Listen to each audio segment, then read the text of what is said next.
Hi guys, at the start of this year, I bought this book called Reclaiming Hindu Temples, Episodes from an Oppressive Era, written by Dr. Chandni Sengupta.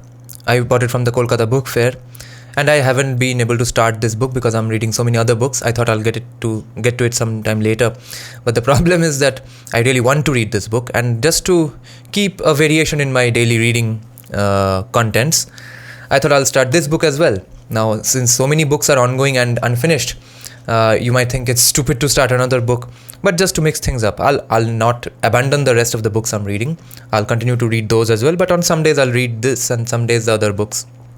Now, some notes about this book. First of all, I am reading this book instead of Sitaram Goel's book on reclaiming Hindu temples and the temple destruction documents, because even though Sitaram Goel's book is probably the authority on this topic, I think, and his book is called Hindu Temples and What Happened to Them, and a little section of that book came out as a separate book called Hindu Temples vis-a-vis Islam vis-a-vis Hindu temples, and I have done an entire series on that book alone. Go to my playlists and you'll find that.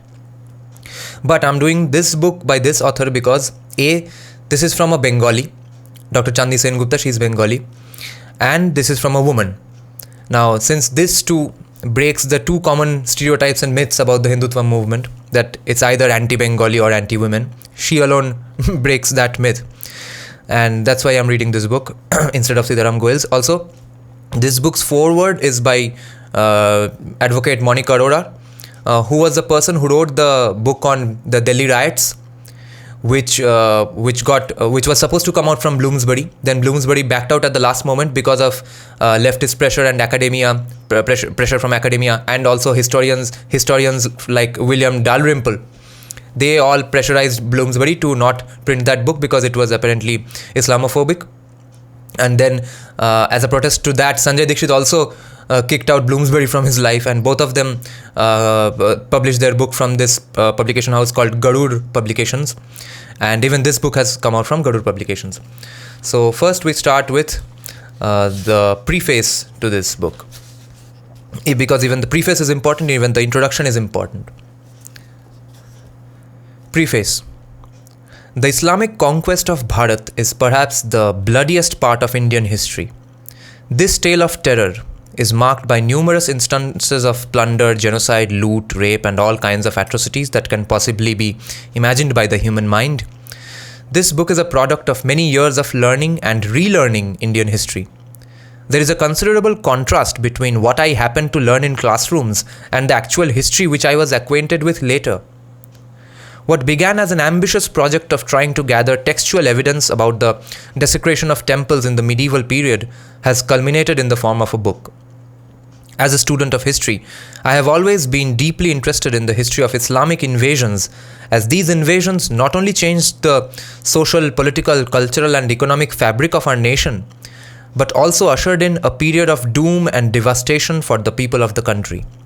Many scholars have tried to project this phase of Indian history as a period of great prosperity and cultural efflorescence, thereby undermining the destructive nature of Islamic rule in India. The medieval period is commonly divided into two distinct phases. The period concurring with the establishment of the Delhi Sultanate, roughly 12th to early 16th century, and the establishment of the Mughal rule, spanning from the mid-16th century to the mid-19th century. In both these periods, the Muslim rulers who established their suzerainty over the Indian subcontinent were responsible for the demolition of numerous temples across the length and breadth of the country.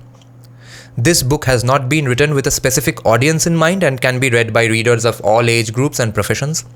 However, students of history who wish to delve into medieval India, particularly the aspect of temple desecration, might find this book useful. I realize that this book might create a great deal of controversy, but it is important to present the correct narrative on the destruction of temples and the motives of Islamic invaders. This book is only a small drop in the ocean, and much more work needs to be done to free Indian history from the clutches of certain dominant ideologies that have successfully hijacked the historical narrative over the past many decades. The book comprises 9 chapters, apart from the introduction. The introductory chapter is critical for understanding the historiogeography of medieval India and the way in which one set of historians presented a glorified history of the Islamic rule while branding those historians who wrote the truth as Hindu fundamentalists. Chapter 1 deals with the Arab conquests of Sindh and the manner in which the Hindu and Buddhist temples in the region of Sindh and Multan were destroyed by the Arab marauders in the 8th century.